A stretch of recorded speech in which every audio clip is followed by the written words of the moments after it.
Hello all, today we are going to see about the topic the curse of dimensionality from artificial intelligence and machine learning. I am Dr. Ramya from SNS College of Technology. Today, before going to the topic the curse of dimensionality, let us see what is artificial intelligence and machine learning. So first of all, when we explore artificial intelligence and machine learning, one of the finest and first thing we encounter is data. The more data we have, the better our models can learn. At least that is what we expect.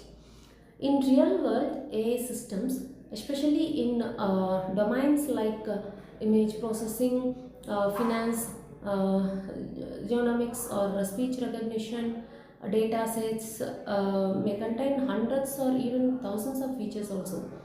Each feature represents one measurable property, for instance, pixels in an image, frequencies in a sound file, or financial indicators in a market model.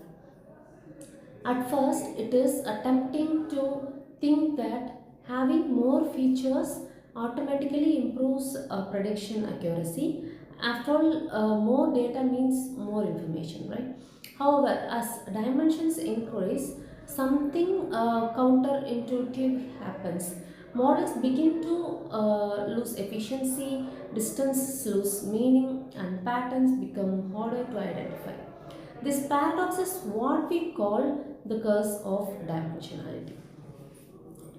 A fundamental concept that explains why high dimensional data is important and why high dimensional data can hinder machine learning instead of helping it.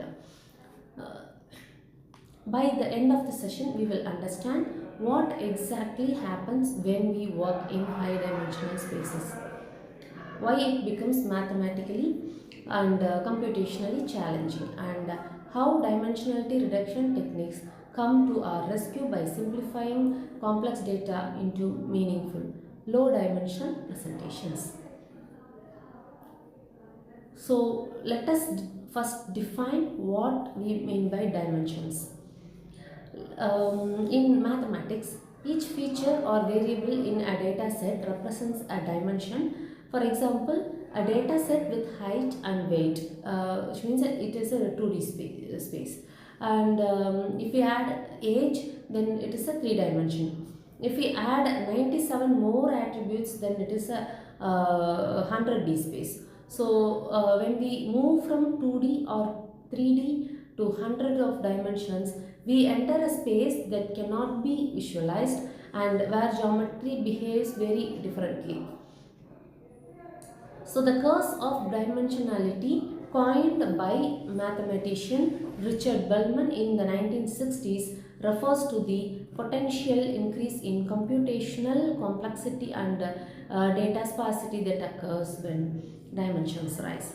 Here is what that means practically. So when confronted with a ton of data, we can use dimensionality reduction algorithm to make the data get to the point. So as the number of dimensions increases, the volume of the space expands so quickly that the available data becomes sparse.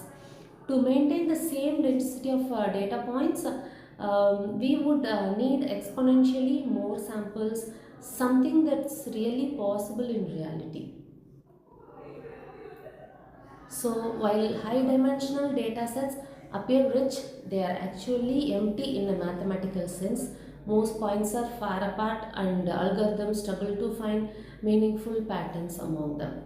This is why we rely on dimensionality reduction algorithm like principal component analysis, autoencoders and TSNE to compress high dimensional data into a smaller, more manageable number of features while retaining essential information.